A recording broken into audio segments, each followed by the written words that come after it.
अस्सलाम वालेकुम नाज़रीन, प्रोग्राम न्यूज़ीलैंड के साथ मैं हूं आपका मेज़बान मुताहिर जलीस खान। नाज़रीन, आज बात होगी कुछ सियासी कशमकश के ऊपर। कहीं ना कहीं पीटीआई भी किसी चीज़ का शिकार नज़र आती है। दूसरी जानिब अपोजिशन जो कि हम देख रहे हैं, जैसी खान साहब की हुकूमत जब बनी थी उस वक्त से कहीं ना कहीं को परेशानी का शिकार है। पीपल्स पार्टी जो कि वक्तन फ़वक्तन अपनी काबीना में तब्दीलियाँ करती रहती है, अभी भी कोई फिर तब्दीलियाँ सुनने में आ रही हैं। ज़रा की जानिब से इतलात पहुँच रही है कि दोबारा से काबीना में तब्दीलियाँ होंगी और न सिर्फ लोगों से कलमदान चेंज करवाया जाएगा बल्कि कुछ लोगों को ये भी इम्कान है कि फारिग कर दिया जाए। और बहुत सारे ऐसे हैं जो कि काफ़ी एक्टिव और काफ़ी बड़े नाम सिंध हुकूमत के हैं, वो चेंज होने वाले हैं और हो सकता है कि शायद उनसे कलमदान वापस लेने के साथ साथ उन्हें फारिग भी कर दिया जाए। इसी के साथ साथ मुस्लिम लीग नून जो कि मरियम नवाज के हवाले से काफ़ी एक्टिव नजर आई। मरियम नवाज साहिबा उसमें बहुत एक्टिव थी और अब मरियम औरंगजेब साहिबा इसमें काफ़ी एक्टिव नजर आ रही है। उन्होंने कहा है कि हम इस 3 साल इक़्तिदार पर करप्शन पेपर जारी करने वाले हैं। 17 अगस्त से हम इस पर तमाम काम करते हुए दिखाई देंगे। इस पर हम करप्शन पेपर जारी करेंगे, इस हुकूमत के खिलाफ जाएंगे। महंगाई इतनी बढ़ चुकी है और जो गुज़िश्ता 2 या 3 महीने जो गुजरे हैं इसमें और ज़्यादा करप्शन उरूज पर पहुँच गई और इसके साथ साथ महंगाई उरूज पर पहुँच गई। क्या सूरत हाल है, हुकूमत इस पर अपना क्या स्टांस रख रही है? और इसके साथ साथ शेख रशीद साहब जो कि इस बात को लेकर मैदान में आ गए हैं कि बहुत जल्दी आइंदा इंतखाबात से कबल नैब के जो फैसले हैं करप्शन केसेस के वो हो जाएंगे और बहुत सारे लोग सलाखों के पीछे होंगे और बहुत सारे लोग फिर वही अपनी बीमारी का बहाना बनाएंगे। तमाम मामले में बात करेंगे। हमारे साथ टेलीफोन लाइन पे मौजूद हैं बिलाल गफ्फार साहब हैं जो कि पार्लिमानी लीडर हैं पीटीआई सिंध असम्बली से। उनसे भी बात करेंगे और यकीनी तौर पे ये जानने की कोशिश करेंगे कि आया कि सिंध हुकूमत और मुस्लिम लीग नून क्या वाकई अब जो बचा कुचा इस हुकूमत का वक्त है उसके लिए परेशानी का बाइस बन जाएगी, क्योंकि मरियम नवाज साहबा ने इस बात का इंदिया दिया कि इस हुकूमत को अपना टाइम पूरा कर देना चाहिए, कर देने के लिए वक्त देना चाहिए कि आया कि इन्होंने 5 साल के अंदर करा क्या। मगर आज शेख रशीद साहब ने इस बात का एक बार फिर से वाज़ेह ऐलान कर दिया है कि आने वाले 5 साल भी पीटीआई के ही होंगे और पीटीआई ही इस पाकिस्तान के अंदर हुकूमत करती हुई दिखाई देगी। क्या वाकई ऐसे फैक्ट मौजूद हैं पाकिस्तान के अंदर या ऐसी सूरत है कि आइंदा आने वाले 5 साल भी खान साहब को ही हुकूमत करने दी जा सके या किसी नए नाम की तब्दीली होती हुई दिखाई दे? क्योंकि बहुत सारे नाम ऐसे हैं जो कि हम देख रहे हैं। आज़ाद कश्मीर के अंदर भी एक तब्दीली हुई है। वज़ीर आज़म ने आज वहाँ पे भी हलफ उठा लिया है और खान साहब ने वहाँ पे भी मैदान मारा। अपोजिशन को वहाँ पे भी काफ़ी शिकस्त का सामना करना पड़ा। अब जो मौजूदा सूरत हाल पूरे पाकिस्तान की है और इसके साथ साथ जो पाकिस्तान के इंटरनेशनल रिलेशन हैं दीगर ममालिक के साथ, खासतौर पर अमरीका के साथ जो बात सामने आई थी अफगानिस्तान के मामले पर, उसमें जो बाइडन साहब ने खान साहब को फ़ोन करना था मगर अब तक नहीं करा, इस पर भी तशवीश का इजहार किया जा रहा है। लेकिन जो पाकिस्तान की पॉलिटिक्स है वो इस चीज़ को अब इतना खातर में नहीं ला रही कि वो इंटरनेशनल रिलेशन है वो बाद में देखे जाएंगे, मगर जो पाकिस्तान के अंदरूनी मामलात हैं, जो अपने मामलात हैं, जो सियासी मामलात हैं, उसको किस तरह से टैकल करना है। मुस्लिम लीग नून जो कि मरियम औरंगजेब साहिबा इस चीज़ को सामने लेकर आई हैं कि हम करप्शन पेपर जारी करने वाले हैं 17 अगस्त को, इसका तमाम काम शुरू करेंगे और इस तमाम चीज़ों के हवाले से आवाम के सामने फैक्ट रखे जाएंगे। सिंध काबीना में क्या तब्दीलियां होंगी और हुकूमत जो सिंध हुकूमत है वो इस पर क्या अपना पॉइंट पेश करने वाली है? क्या वाकई ऐसा है कि कुछ बड़े नाम ऐसे हैं जो फारिग किए जा सकें, जिसमें निसार खोड़ो साहब का भी नाम सामने आ रहा है जो कि काफ़ी एक्टिव अभी चंद रोज से हम देख रहे हैं वो नजर आए हैं, और मौजूदा हुकूमत शेख रशीद साहब के बयान पे क्या अपना पॉइंट पेश करेगी? इस पर बात करेंगे। एक ब्रेक के बाद हमारे साथ रहेगा।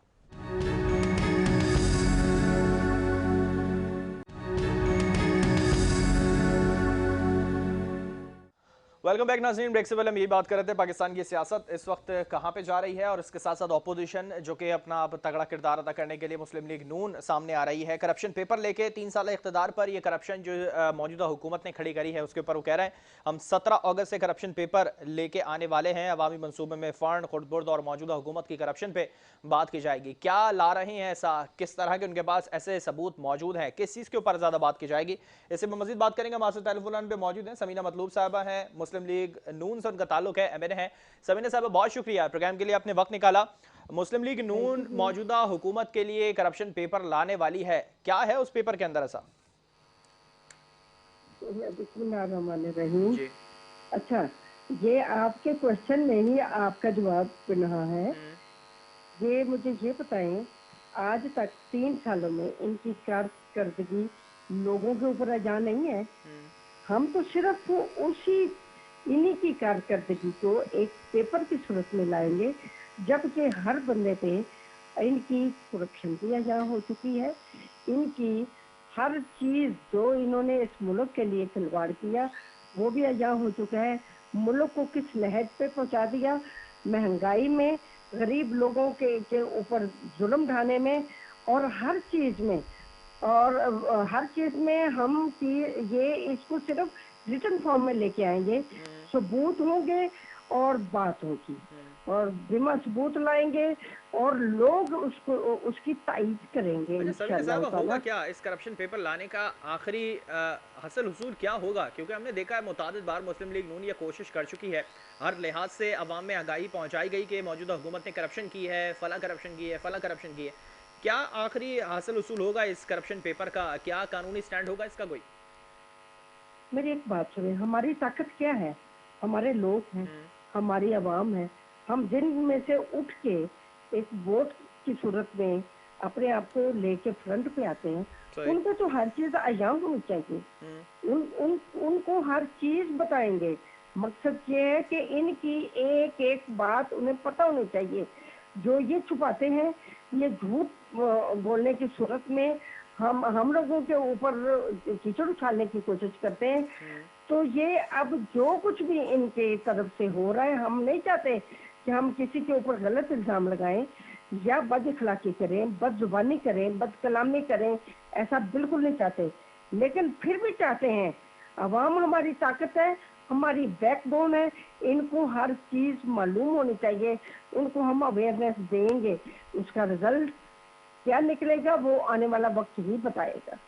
अच्छा एक तरफ हमने ये देखा कि फ़ारूक हबीब साहब ये इल्ज़ामात लगा रहे हैं कि नून लीग में दो बयानियाँ हैं, क़यादत आपस में जुदा हो चुकी है, उनके दोनों के विज़न अलग अलग हो चुके हैं, मीम और शीन दोनों अलग काम कर रहे हैं नून लीग के अंदर। जब ये लोग एक है ही नहीं तो फिर अवाम इनका साथ कैसे देगी? ये किसके बयानी पे चलेगी फिर अवाम? ये बेचारे अब इनकी किसी बात पे भी कोई बिलीव रह जाता है। थोड़े दिन पहले शहबाज शरीफ का इंटरव्यू आपने सुना, उसमें कोई ऐसी बात नहीं, सही। और हम अपनी पार्टी के साथ चलते हैं, हमने कोई ऐसी बात फील नहीं हुँ, की। ये बेचारे इन्हीं कहानियों और मनगढ़ंत कहानियों पे ही चले हुए हैं कि हम कोई कहानी गाड़ लें सही। लेकिन लोगों को डिलीवर ना करें। हुँ, अब इस तरीके से भी आवाम को बहलाया जा सकता है, हुँ, उनका माइंड बटाया जा सकता है। हुँ। ऐसा पॉसिबल नहीं है। ये लोगों को बहला रहे हैं, ये मुझे और आपको नहीं बहला रहे। हमें तो पता है हमारे अंदर अंदर की बातें क्या है, हमारी अंदर की कहानियां क्या है। हम यूनाइट हैं। ऐसा कभी भी अच्छा नहीं हो अंदर की सकता कहानियाँ कि है क्या सबीना साहिबा फिर? क्योंकि अभी हमने देखा कि शेख रशीद साहब ने शहबाज शरीफ साहब को ऑफर दिए कि आएँ बैठें मिलके बात करते हैं, पुरानी बातों को भूल जाते हैं। कौन जाएगा फिर मुस्लिम लीग नून से? मरियम नवाज साहिबा जाएंगी, शहबाज शरीफ साहब जाएंगे या मिलके दोनों जाएंगे? कोई भी नहीं जाएगा। हम्म, अब शेख रशीद की क्या अहमियत है कि वो ऑफर करता फिर रहा हम्म। तो ये है ऑफर ये। तो शहबाज शरीफ साहब ने कबूल करी ना? नहीं, उन्होंने कोई नहीं करी, उन्होंने अपनी तरफ से ऑफर दी हम्म, कि अगर अभी भी टाइम नहीं गुजरा, हम्म, मुल्क सत्यानाश हो गया है, हम्म, अगर अभी भी हम एक अच्छी स्ट्रेटजी लेके बैठ जाते हैं, प्लान के तहत चलते हैं मुल्क की खातर, हम्म। क्योंकि पहले भी कह चुके, और इनका जवाब क्या होता है, ये एनआरओ मांग रहे हैं। हम लोग तो इसलिए इन लोगों के साथ चलना पसंद ही नहीं करते, क्योंकि जो पॉजिटिव बात हम करते हैं, ये उसको एनआरओ का अच्छा रूप तो दे समीर देते साहबा हैं। यहाँ पसंद नापसंद की सियासत हो रही है या आवाम के लिए सियासत हो रही है? एक तरफ तो नून लीग का ये ये मौकफ है कि हम आवाम के साथ हैं, आवाम की भलाई के लिए करते हैं। जब मौजूदा हुकूमत आवाम की भलाई के लिए अपोजिशन को दावत दे रही है तो अपोजिशन जाने को तैयार नहीं है। चले अगर बात होती भी है तो मुस्लिम लीग नून अगर जाती भी है, बात कर लेती है, शहबाज शरीफ साहब ने दावत दी, अगर बात करते भी हैं तो किस चीज़ से बातचीत शुरू होगी? क्योंकि हुकूमत ने तो मेरी कहा है कि हम मेरी एक इलेक्ट्रॉनिक वोटिंग बात से बिस्मिल्लाह सुनो, करेंगे। हमारे जो प्रेसिडेंट है वो शहबाज शरीफ है। हम्म, अगर तो इमरान खान दावत देता है तो उसको एक्सेप्ट किया जा सकता है। हम्म। ना शेख रशीद के कहने पे कुछ को बात हुई है, अच्छा। ना ना मलक हबीब के कहने पे कोई बात अच्छा हुई है। चलें, शिकवा ये है क्या अपोजिशन का कि अगर खान साहब दावत देंगे और मुज़ाकरात की तो जाएंगे, पीडीएम की प्लेटफॉर्म से चले जाएंगे, भले अगर अलग अलहदा नहीं जा सके तो? ये तो कंबाइंड फैसला होगा ना। हम्म, ये जब ये स्टेप आउट ही नहीं करते, हम्म, ये आगे स्टेप लेने का सोचते ही नहीं है। हम्म, ये सिर्फ एक प्रोपोगंडा करते हैं हम्म, लोगों के जहन को खराब करने के लिए, हम्म, जो से अब इनके बात में भी नहीं रहा। हम्म, लोग हर बात को समझ चुके हैं। लेकिन ये एक प्रोग्राम और ये प्लान ऐसे नहीं बनेगा कि जी आपने कह दिया और हम चल अच्छा, पड़े, ये ऐसे नहीं प्रोग्राम होता। और प्लान बनाया जा रहा है हुकूमत की जानिब से कि अपोजिशन को मुज़ाकरात की दावत दी जा रही है, और फिर फवाद चौधरी साहब ने कहा है कि जो पार्लिमानी लीडर्स हैं, अपोजिशन के लीडर्स हैं, उन्हें हम नहीं, मदो करेंगे, इसके अलावा कोई बाहर का बंदा नहीं नहीं, आएगा। तो फिर मौलाना साहब, मरियम नवाज नहीं, साहबा तो जा ही नहीं पाएंगी, शहबाज शरीफ अकेले मेरी जाएंगे क्या एक फिर? बात, मेरी एक बात सुने, इस हम्म, वक्त तो शहबाज शरीफ ही इम्पोर्टेंट है, वो प्रेसिडेंट है, हम्म, और अगर वो, तो सबसे पहले तो उन्हीं का ही राइट बनता है। बिल्कुल बिल्कुल। दूसरी बात ये है कि मरियम नवाज की भी एक सीनियर नायब सदर के तौर पे एक बहुत बड़ी अहमियत है। सही। इस वक्त एक हमारी सबसे ज्यादा क्राउड पुलर हैं ये, हम्म, अगर वो भी शामिल हो जाते हैं, देखें जी, हम्म, जब दो बड़े या चार बड़े या बड़ा जहन रखने वाले मिल के बैठेंगे तो बेहतरीन सोल्यूशन निकलेंगे। अच्छा, तो मिलके इस क्या हुकूमत के साथ बैठने को कहीं सॉफ्ट कॉर्नर है मुस्लिम लीग नून के पास?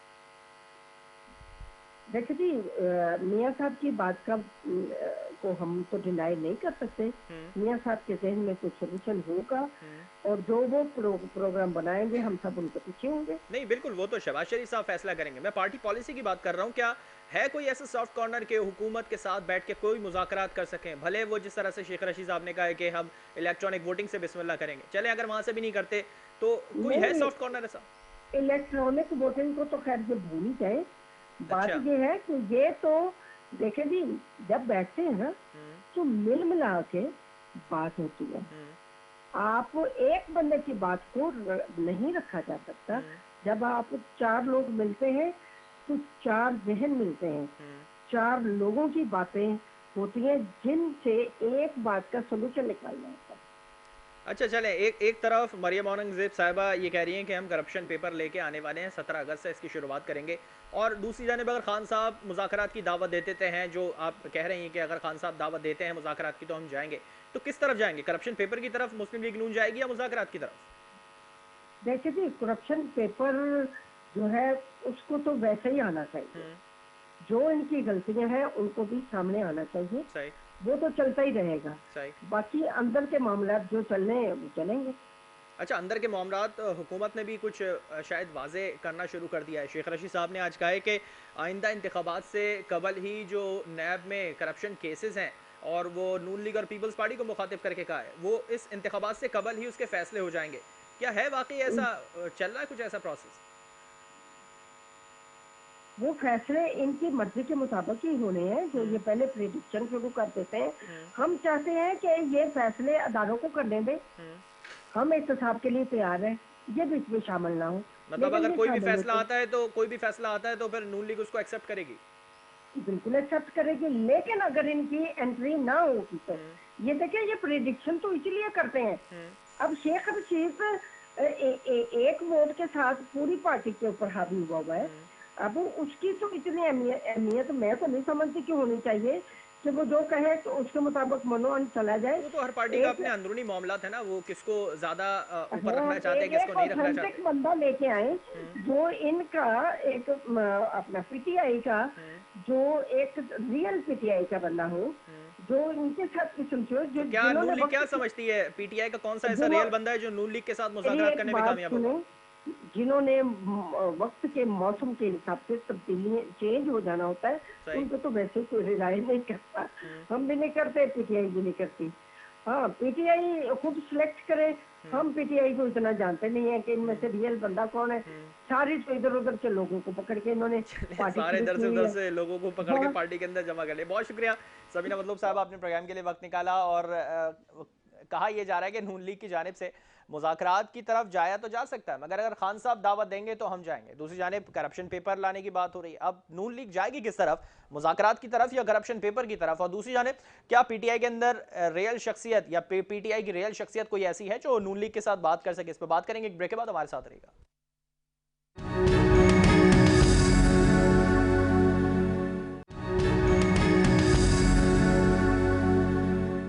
Welcome back. ब्रेक से पहले ये बात हो रही थी कि अपोजिशन क्या किरदार अदा कर रही है पाकिस्तान की सियासत के अंदर, और मौजूदा हुकूमत जिसके अब शायद 2 साल या उससे कम वक्त रह गया है, मगर क्या उनकी कारकर्दगी ऐसी रही है कि आने वाले 5 साल, जो शेख रशीद साहब कह रहे हैं कि आने वाला 5 साल भी खान साहब का है, क्योंकि इस ऑपोजिशन को अभी तक ये हुनर नहीं आया कि दीवार के उस तरफ कैसे देखा जाए, जो खान साहब देख रहे हैं कि आइंदा आने वाला विजन पाकिस्तान का क्या होगा। क्या वाकई ऐसा है कि खान साहब में ये एबिलिटी है कि वो आने वाला विजन देख पा रहे हैं इस मौजूदा कारकर्दगी के ऊपर? और अपोजिशन जो करप्शन पेपर लेकर आ रही है, क्या हुकूमत इसको कोई खातर में लाएगी? इस पर बात करेंगे। हमारे टेलीफोन लाइन पे मौजूद हैं बिलाल गफ्फार साहब, हैं पार्लिमानी लीडर हैं पीटीआई से सिंध असेंबली में। बिलाल साहब, बहुत शुक्रिया प्रोग्राम के लिए, आपने वक्त निकाला। क्या जी, बहुत कहेंगे? सबसे शुक्रिया पहले आपका। तो मैं ये जानना चाहूंगा कि एक तरफ शेख रशीद साहब ये बात कर रहे हैं कि ऑपोजिशन में वो बात नहीं रही है, वो दीवार के आर पार नहीं देख सकते जो इस वक्त खान साहब अपना किरदार अदा कर रहे हैं। क्या वाकई खान साहब को विजन नजर आ रहा है अगला 5 साल भी? देखें, जब ये पीडीएम बनी थी, सो कॉल पीडीएम बनी थी, तो ये बड़ा अननेचुरल अलायंस था कि एक तो वक्त ये आ गया था कि पीपल्स पार्टी जो है वो पीएमएलएन की स्पोक्समैन बन गई थी और पीएमएलएन जो है पीपल्स पार्टी की स्पोक्समैन बन गई थी। और हमने पहले दिन से कहा था कि पीटीएम का कोई वजूद ही नहीं है, क्योंकि देखें, जब तहरीकें चलती हैं तो उसके पीछे आइडियोलॉजी होती है, नजरिया होता है। चाहे पाकिस्तान पीपल्स पार्टी हो या पीएमएलएन, इन दोनों का एक ही मिशन था कि जो इनके लीडर्स हैं जिन्होंने करप्शन की दौलत लूटी, उसको बचाना था। ये अब्बू बचाओ तहरीक थी, इसका पाकिस्तान के से कोई लेना देना नहीं था और सिर्फ एक ही था कि किसी तरीके से भी एनआरओ लिया जाए, किसी तरीके से भी रिलीफ मिल जाए। और उसकी एक मिसाल ये मिलती है कि जब एफएटीएफ के लिए एक बड़ी इंपॉर्टेंट कानून साजी करनी थी नेशनल असेंबली पे, तो इन्होंने ब्लैकमेल करने की कोशिश की और कहा कि आप जब तक नैब के में 34 अमेंडमेंट्स नहीं लाएंगे तब तक हम जो है ये एफएटीएफ में कानून साजी में आपका साथ नहीं देंगे। चाहे बजट सेशन हो या हो, हमेशा ब्लैकमेलिंग की टैक्टिक्स की गई। तो ये अपने जो, और आपने सुना होगा आर या पार, और कभी सितंबर की तारीख, कभी मार्च की तारीख, कभी दिसंबर की तारीख, मतलब तारीख पे तारीखें भी गुजर गई और इनके पास कोई नजरिया नहीं है, इनके पास कोई रूट पार्ट नहीं है कि वो किस बात पे चलना है। इनका तो सिर्फ यही है कि करप्शन का पैसा बचाया जाए और इनकी करप्शन की एक दास्तानें मिलती हैं। अच्छा, करप्शन का पैसा बचाया जाए। दूसरी जानिब खान साहब का ये नारा था कि करप्शन करने वालों को पाकिस्तान में कोई जगह नहीं दी जाएगी, उनके खिलाफ कार्रवाई होगी। आज शहबाज शरीफ साहब बेल पे बाहर हैं और शेख रशीद साहब ने कह दिया कि नवाज शरीफ साहब को वापस लाया नहीं जा सकता, बड़ा मुश्किल है। क्या वाकई हम समझ सकते हैं कि अपोजिशन को एनआरओ मिल गया? देखें, जब नवाज शरीफ की तबीयत खराब थी तो यही है ना, मीडिया हाउसेस और यही हर तरीके से आते थे कि 2000 पेटलेट्स हो गए नवाज शरीफ के, 5000 हो गए। और यहाँ तक कि कोच के रिमार्क्स थे कि अगर नवाज शरीफ को कुछ हो गया और अगर ये बाहर नहीं गए तो क्या इमरान खान उसकी गारंटी लेते हैं कि इनका कुछ खुदा न खास्ता ना हो जाए। और अब चले वो इलाज के लिए गए, शहबाज शरीफ गारंटीयर बने, बॉन्ड पेपर साइन करके गए, अब तो उसका इलाज भी हो गया, मेरे ख्याल में दवाई भी मिल गई होगी और अब तो हम देखते हैं कि वो इंग्लैंड की सड़कों पे सैर भी कर रहे हैं, मौज मस्तियां भी कर रहे हैं, महंगे होटलों में खाना भी खा रहे हैं। हुकूमत को इंतजार किस चीज का है? वापस आ जाए और जेल में जाएं, जो इनकी बाकी जो जेल की जो सजा है वो पूरी करें, क्योंकि ये बेल पर है, इनको रिहाई नहीं मिले कि ये अपने कोई जुर्म से ये नहीं, बिल्कुल हम भी यही कहते हैं कि अगर किसी ने कोई जुर्म किया है, ये सर्टिफाइड डिस्क्वालिफाइड सर्टिफाइड मुजरिम है। और वो जो 4 महल वाले जो नुमा जो अपार्टमेंट्स थे, उसकी मनी ट्रेल अभी तक नहीं आई। वो कभी कतरी लेकर आ जाता था, कभी कुछ आ जाता था। वो शहबाज शरीफ कहते थे मेरे वालिद साहब बड़े गरीब आदमी थे, नवाज शरीफ कहते थे कि हमारी बचपन से है ना हमारा है ना बिजनेस था। तो ये तो तजाद तो पीएमएलएन के अंदर खुद है। ठीक है बिलाल साहब, पीएमएल के अंदर अपना तजाद अलग है। खान साहब जो कह रहे हैं कि शेख रशीद साहब के बयानी के ऊपर कि मुस्लिम लीग नून हो, पीपल्स पार्टी हो या अपोजिशन का कोई भी किरदार हो, अगर करप्शन करिए तो छोड़ा नहीं जाएगा। नवाज शरीफ साहब बाहर हैं और जैसा कि अभी आप भी बता रहे हैं, ये इन्फॉर्मेशन है कि वो आराम से टहल रहे हैं, घूम रहे हैं, फिर रहे हैं।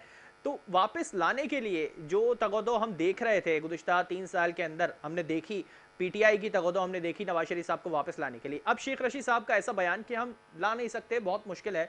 क्या वजह है ऐसी कि हुकूमत कमजोर हो गई इस मामले में? कोच ने उनको की इजाजत गए हैं और ये 6 हफ्ते की इजाजत लेके गए थे। तो मेरे ख्याल में कोच को इसको है ना एक्शन लेना चाहिए और उनको वापस लाना चाहिए। और मैं समझता हूँ नैब को भी अपनी है ना अपील फाइल करनी चाहिए और जो भी प्रोसिक्यूशन है उसको है ना लीगल प्रोसीजर जाना चाहिए और उनकी और हुकूमती सतह पे पाकिस्तान और यूके के जो एग्रीमेंट्स है उनको भी इम्प्लीमेंट किया जाए, उनको भी एग्जीक्यूट किया जाए। चाहे जो भी मुजरिम जो है वो पाकिस्तान से बाहर है, उन सबको वापस आना चाहिए। चले वापस आना चाहिए और एक लीगल प्रोसेस के जरिए जो आप कह रहे हैं, जो सबको एक अपना किरदार, तमाम इदारों को अपना अदा करने के बाद नवाज शरीफ साहब को वापस लाया जाए। मैं चले इस वक्त मौजूदा हुकूमत की कारकर्दगी पे आ जाऊँ। एक तरफ महंगाई इतनी बड़ी है और फिर मुस्लिम लीग नून अब करप्शन पेपर लाने वाली है, 17 अगस्त से लाने की बात कर रहे हैं। हम सुन रहे हैं बाज़गश्त नून लीग के अंदर से कि 17 तारीख को करप्शन पेपर मौजूदा हुकूमत के इस 3 साला इक़्तिदार के जो कारकर्दगी उसके ऊपर लाया जा रहा है। क्या वजूहत थी कि हुकूमत कंट्रोल नहीं कर पाई है? और जो गुज़िश्ता हमने अभी 2 से 3 माह देखे हैं हमने, बहुत बड़ी तादाद में महंगाई बढ़ी है, काफ़ी रेट बढ़े हैं, पेट्रोल के प्राइस बढ़ गए, 120 रुपये लीटर पे पहुंच गया, 164 रुपये का डॉलर पहुंच गया। क्या वजूहत हैं? क्या हुकूमत इस 2-3 महीने के अंदर मजीद और कंट्रोल नहीं कर सकी? अच्छा देखें, पहले महंगाई की आपने बात की तो ये इंटरनेशनल कमोडिटी प्राइसेस पूरी दुनिया में बढ़ी हैं और ये पाकिस्तान के लिए फिनोमेना नहीं है। तो ऑयल की आप बात कर रहे हैं तो मैं आपको बताता चलूं कि पिछले जून जुलाई में जब कोविड एक पीक पे था तो आपकी $10-20 आपकी ऑयल हो गई थी और $40 की पूरे साल की एवरेज प्राइस थी। आज ऑयल $75 पे तकरीबन डबल हो गया एक साल में। तो मुझे ये बताएं कि एक साल में जो ऑयल पेट्रोल की कीमतें हैं जो कंज्यूमर्स को, एंड कंज्यूमर्स को मिलते हैं, कि वो डबल हो गई एक साल में? नहीं हुई। जो पेट्रोलियम डेवलपमेंट लीवी जो 15 से 20 रुपए हिस्ट्री का एवरेज होता था, आज वो 5 से 6 रुपए है जो गवर्नमेंट चार्ज कर रही है। तो ये हम तो सब्सिडी दे रहे हैं और पूरी दुनिया के आप रीजन की कंपैरिजन करें डॉलर टर्म्स में तो पेट्रोल पाकिस्तान में सबसे सस्ता है। लेकिन बिलाल साहब, जब मंडी में पेट्रोल के प्राइस नीचे आए थे तो उस वक्त हमने तो कुछ कमी पेशी नहीं की थी। ये आपकी भूल है। आप रिकॉर्ड चेक कर ले, एक साथ हमने 22 रुपए कम किए थे ये वन गो में और फिर सेकंड गो में हमने 10 रुपए कम किए थे। ये आप ओगरा की वेबसाइट पे जाके चेक कर लें कि हमने कितना रिलीफ दिया था और अभी भी रिलीफ दे रहे हैं। कि जो पेट्रोलियम डेवलपमेंट लीवी जो गवर्नमेंट का रेवेन्यू है, जो 10 से 15 रुपए पेट्रोल का डेवलपमेंट रेवेन्यू पर लीटर होता है, वो आज 5 से 6 रुपए और ये गवर्नमेंट हिट लेके आम पब्लिक को रिलीफ दे रहा है। दूसरी बात, जो फूड इन्फ्लेशन की आप बात कर रहे हैं, पूरी दुनिया में जो फूड आइटम्स की है वो प्राइसेस बढ़ गई है, सप्लाई इश्यूज है। और जो इसका एक बहुत बड़ा जो एक फैक्टर है वो आपका इंटरनेशनल फ्रेट, जो पिछले एक साल में 3 से 4 गुना आपका फ्रेट बढ़ गया है, क्योंकि आपके पास कार्गोज की शॉर्टेज है, कंटेनर्स की शॉर्टेज है ड्यू टू कोविड। तो ये जो कमोडिटीज की प्राइसेस है, जो इन्फ्लेशन की जो आप बात कर रहे हैं, टेम्पररी फेज है और ये पूरी दुनिया इसको है ना भुगत रही है। जहाँ अमेरिका में 1% से कम इन्फ्लेशन होता था, वहां भी आज 3.5-4% इन्फ्लेशन हो गया। आप सही कह रहे हैं, ये बात है। और ना सिर्फ पूरे पाकिस्तान बल्कि पूरी दुनिया में यही सूरत हाल है कि चीज़ों के प्राइसेस बढ़ रहे हैं। मगर हम बात यही कर रहे हैं कि अगर वहाँ पे प्राइसेस बढ़ रहे हैं ना, तो लोगों की वहाँ पर इनकम भी उसी मुताबिक है, वहाँ पे लोगों की इनकम भी, वहाँ सैलरीज भी उसी मुताबिक ही है। लेकिन जिस तरह से पेट्रोल प्राइस की हम बात करें तो वहाँ पर पेट्रोल प्राइस जिस तरह से बढ़ते हैं तो लोगों की वहाँ उस हिसाब से इनकम भी होती है। लेकिन यहाँ 16-17 हज़ार रुपये कमाने वाला बंदा अगर पेट्रोल ही भरवाता रहेगा तो फिर घर का राशन कैसे भरेगा? फिर राशन के पैसे 17,000 रुपए जो कमाता है, 18,000 या 20,000 रुपए कमाता है, वो पेट्रोल नहीं भराता, वो आम बस में या दूसरे को है ना पब्लिक ट्रांसपोर्ट में है ना सफर करता है। लेकिन बिलाल साहब, मेरा ये कहने का मतलब है, अब आप मेरी बात सुन लेना, कि जो हम डायरेक्ट सब्सिडीज में बिलीव करते हैं, चाहे बिजली के बिल हो, पेट्रोल में हो, और हमने जो 300 यूनिट से कम जो लोग हैं उनके ऊपर हमने ना बिजली के रेट बढ़ाए। और ये तो आप देखेंगे कि पाकिस्तान तहरीक इंसाफ जब हुकूमत में आई थी तो हमें किन चीजों का सामना था। आज पाकिस्तान तहरीक इंसाफ का ये सबसे बड़ा क्रेडिट है कि हमने पाकिस्तान की इकोनॉमी को डिफॉल्ट होने से बचाया। और आज पाकिस्तान की इकोनॉमी के नंबर्स जो है आप देख लेंगे बेहतरीन, चाहे वो लार्ज स्केल मैन्युफैक्चरिंग हो, चाहे वो रेमिटेंसेज हो, एक्सपोर्ट्स के नंबर्स हो। अभी जुलाई में हमारा FBR का रिकॉर्ड कलेक्शन हुआ है। आपके एक्सपोर्ट्स जुलाई में, पाकिस्तान की हिस्ट्री में जुलाई के महीने में इतना एक्सपोर्ट नहीं हुआ जितना जुलाई 2021 में हुआ है। आप सीमेंट के नंबर देख लें, स्टील्स के नंबर देख लें, तो लार्ज स्केल मैन्युफैक्चरिंग के नंबर देख लें, तो वो बताता है कि पाकिस्तान में इकोनॉमी जो है वो वी शेप रिकवरी हुई है। और पूरी दुनिया ने ये एक्नॉलेज किया है कि अगर हम पाकिस्तान की और इमरान खान की पॉलिसीज कोविड रिलेटेड हम अपना लेते हैं तो हम ट्रिलियंस ऑफ डॉलर्स की बचत कर सकते हैं। मैं नहीं कहता ये ओबामा एडमिनिस्ट्रेशन के लोग, हम भी नहीं, ऑपोजिशन भी ये बात कहती है कि चलें एक्सपोर्ट बढ़ रही हैं, बहुत अच्छी बात है, इंपोर्ट भी हम कुछ हद तक चीज़ें कर रहे हैं, वो भी बहुत अच्छी बात है, कुछ चीज़ें आनी भी चाहिए, कुछ चीज़ें जा भी रही हैं। एक तरफ हम ये देखते हैं कि चीज़ें आ रही हैं और लोगों में डिस्ट्रीब्यूट हो रही हैं, जगह पे मुख्तलिफ तरीके से डिस्ट्रीब्यूशन जारी है, मगर उस इंपोर्ट और एक्सपोर्ट से एक गरीब आदमी को क्या फ़ायदा पहुंच रहा है? आटा वहीं का वहीं मौजूद है, जो प्राइस उसके बड़े थे वो वहीं मौजूद है, कम नहीं हुए। चीनी की कीमतें वो वहीं की वहीं मौजूद हैं, तेल, घी और इसके साथ साथ यूटिलिटी स्टोर्स पे दीगर चीज़ों पे भी कीमतें बढ़ी हैं। लेकिन देखिए मैंने आपको इंपोर्ट कहा एक्सपोर्ट कि से ये फिर एक आम शहरी की ज़िंदगी पे क्या असर पड़ेगा उससे? देखिए मैंने आपको कहा ना कि ये फूड आइटम्स जो है ये पूरी दुनिया का इंटरनेशनल फिनोमिना है और आपने कहा इंपोर्ट एक्सपोर्ट पे आम आदमी क्या वर्क करता है। जब एक्सपोर्ट बढ़ता है तो आपकी लार्ज स्केल मैन्युफैक्चरिंग बढ़ती है। बिल्कुल, जब लार्ज बिल्कुल। स्केल मैन्युफैक्चरिंग बढ़ी तो आपका मतलब है प्रोडक्शन बढ़ा। बिल्कुल, बिल्कुल। प्रोडक्शन इन पर यूनिट्स एंड पर quantity and even in the आपका जो कहते हैं डॉलर टर्म्स में जब बिल्कुल, बढ़ता बिल्कुल। है तो आपकी एम्प्लॉयमेंट की अपॉर्चुनिटीज बढ़ती हैं, नई इंडस्ट्रीज लगती हैं, एक्सपेंशन से लगती हैं। अभी आपके पाकिस्तान में cement industry, textile industries, chemical industries, auto industry सब एक्सपेंशन पे है। जब बिल्कुल, आपकी बिल्कुल। लार्ज स्केल मैन्युफैक्चरिंग में ग्रोथ होती है तो एम्प्लॉयमेंट अपॉर्चुनिटीज आती हैं। और जो हमने वादा किया था कि हम नई नौकरियों को बढ़ाने में हम अपना रोल प्ले करेंगे, तो ये आज सामने है कि सही। 2007 के बाद पाकिस्तान का large scale manufacturing highest number पे है। जो आपकी कंस्ट्रक्शन इंडस्ट्रीज जिसके साथ 42 इंडस्ट्रीज तक की 42 से 45 इंडस्ट्रीज जो है वो रिलेटेड है, उन पे जो हमने रिलीफ दिया है तो आप देखेंगे कंस्ट्रक्शन इंडस्ट्रीज बूम कर रहा है। इन लोकल इन्वेस्टर्स का, इन फॉरेन इन्वेस्टर्स का बिजनेस सेंटिमेंट इंप्रूव हो गया है पाकिस्तान में। और ये जो भी नंबर्स आ रहे हैं, स्टेटिस्टिक्स आ रहे हैं, ये बता रहे हैं कि अच्छा, हमारा बिलाल साहब। कामयाब इकोनॉमिक पॉलिसीज की वजह से पाकिस्तान जो है वो जो एक बुरान की शक्ल में था वो अब बुरान अच्छा खत्म हो बिलाल गया है साहब, और तमाम ग्रोथ चीज़ें अब पाकिस्तान में ग्रोथ क्या आप देखें 3.8% 4% आपकी जीडीपी की ग्रोथ बात कर रहे हैं आप। बिल्कुल, बिल्कुल। मैं इस बात को भी डिनाई नहीं कर रहा कि तमाम चीज़ें बूम कर रही हैं, टेक्सटाइल इंडस्ट्री और दीगर तमाम इंडस्ट्रीज़ जो अच्छा मार्जिन कर रही हैं, इसके साथ-साथ इम्पोर्ट एक्सपोर्ट हमारी बढ़ रही है।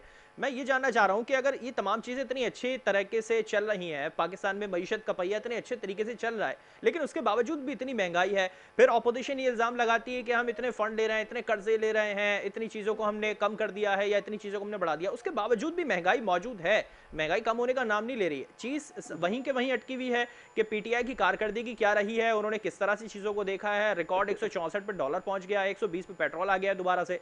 क्या वाकई है देखिए पीटीआई के आप पास कुछ 18 महीने ऐसा पहले है अब? 18 महीने पहले देख लें कि आपका सीपीआई क्या था। आपका सीपीआई था 13%।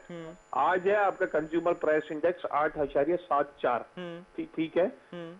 2 साल पहले बल्कि 1.5 साल पहले आपका 13% इंटरेस्ट रेट था जो आज 7% है।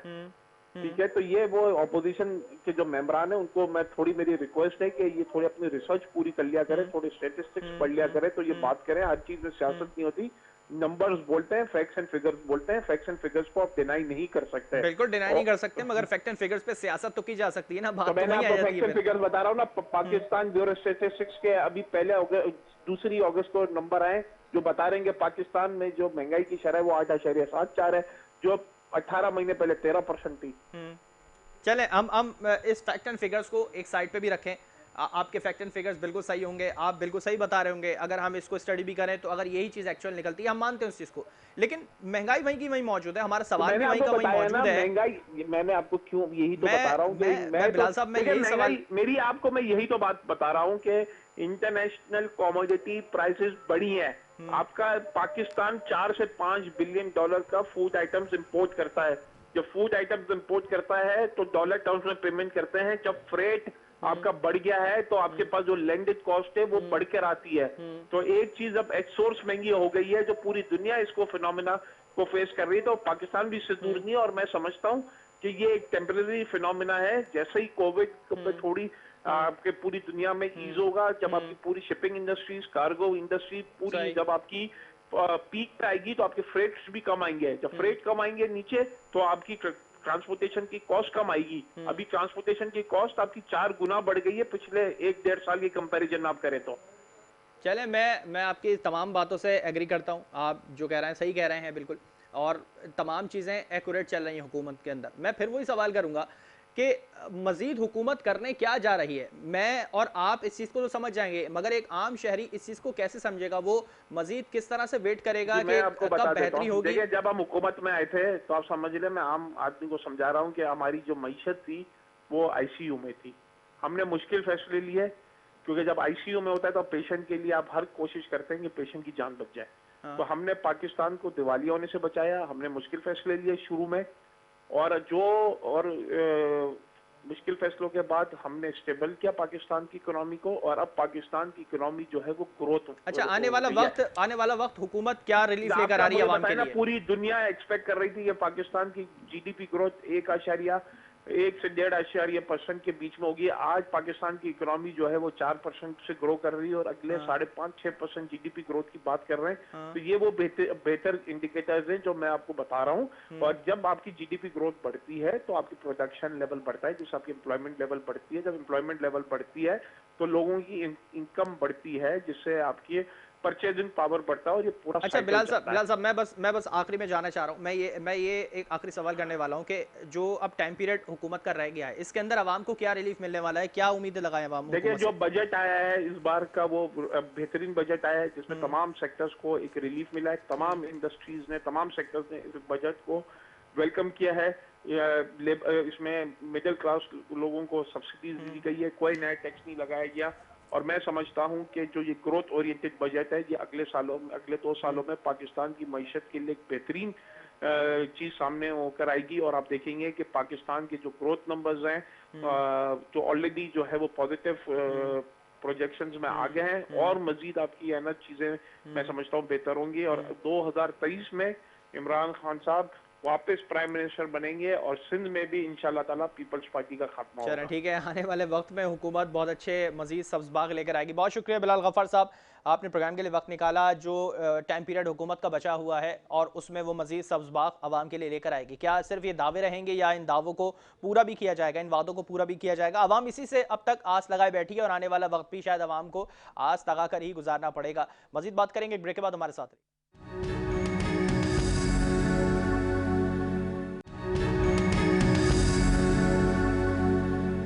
वेलकम बैक नाज़रीन। ब्रेक से पहले हम ये बात कर रहे थे कि पाकिस्तान में जो इस वक्त मौजूदा हुकूमत है वो क्या कारकर्दगी अंजाम दे के जाने वाली होगी। बहुत जल्दी उसका टाइम पीरियड पूरा होगा, मगर आने वाले वक्त में भी वो पुरुमीद है। दूसरी जानब सिंध हुकूमत जो कि इस वक्त अपनी तब्दीलियों की तरफ लगा हुआ है, सिंध हुकूमत ने सिंध काबीना के अंदर कुछ रद्दोबदल करने का सोचा है। क्या वाकई हम ये जिस तरह से सुन रहे हैं कि बड़े बड़े नाम ना सिर्फ तब्दील किए जाएंगे बल्कि उनको फारिग भी किया जाएगा उनके ओहदों से, क्या ऐसा ही है? इस पर बात करेंगे। हमारे टेलीफोन पर मौजूद हैं शमीम मुमताज़ साहब, हैं MP है, पाकिस्तान पीपल्स पार्टी से उनका ताल्लुक है। शमीम साहब, बहुत शुक्रिया प्रोग्राम के लिए, आपने वक्त निकाला। सिंध काबीना में रद्दोबदल होने जा रहा है, क्या वाकई ऐसा है जो सुनने में आ रहा है कि बड़े बड़े नाम भी फारिग हो सकते हैं? बिस्मिल्लाहिर्रहमानिर्रहीम। जी, सबसे पहले तो शुक्रिया जी, कि आपने मुझे लिया लाइन पर। जाहिर है, देखें, हुकूमतों के फैसले जो हैं वो इसी तरह किए जाते हैं कि अगर आप किसी के काम से मुतमईन नहीं हैं या आप समझते हैं कि उसका किरदार जो है किसी और जगह ज्यादा बेहतर किरदार अदा कर सकता है, तो रद्दबदल हो सकता है। कोई भी चीज जो है वो खर से आखिर नहीं होती है। अगर चेयरमैन साहब समझ रहे हैं, उनकी सवाबदीद बहुत अच्छी है और वो समझ रहे हैं कि हम सिंध के लोगों की खिदमत और मजीद बेहतर अंदाज में करना चाह रहे हैं या हमें करना चाहिए, तो उसके लिए अगर इस तरह के कोई फैसले हो रहे हैं तो कोई फर्क नहीं पड़ता इस बात से। जाहिर है, हम ही में से कोई आएगा, कोई बाहर से तो कोई नहीं आएगा। पार्टी के ही लोग होंगे, पार्टी के ही जानिसार होंगे। अच्छा, बिल्कुल होना चाहिए। शमीम साहब, ये बात सामने आ रही है कि सईद गनी से महकमा तालीम का कलमदान वापस लिया जा सकता है और नासिर हुसैन शाह से इत्तलात का कलमदान ले लिया जाएगा। तो क्या हम ये समझें कि ये लोग अपने इस फैक्टर के अंदर काम करने में नाकाम हो चुके हैं? नहीं, ऐसा नहीं है। देखिए, हम्म, एजुकेशन बार बार तब्दील होती है आपके सामने, क्योंकि बिल्कुल। हम बेहतरी की तरफ जाना चाह रहे हैं। हम्म, जिस तरह अभी पिछले दिनों फिर हुआ कि जी पर्ची माफिया या नकल का रुझान या जो भी है, हम्म, तो जाहिर है चेयरमैन साहब ने समझा होगा इस बात को हम्म, कि इसको बेहतर अंदाज में किया जाना चाहिए।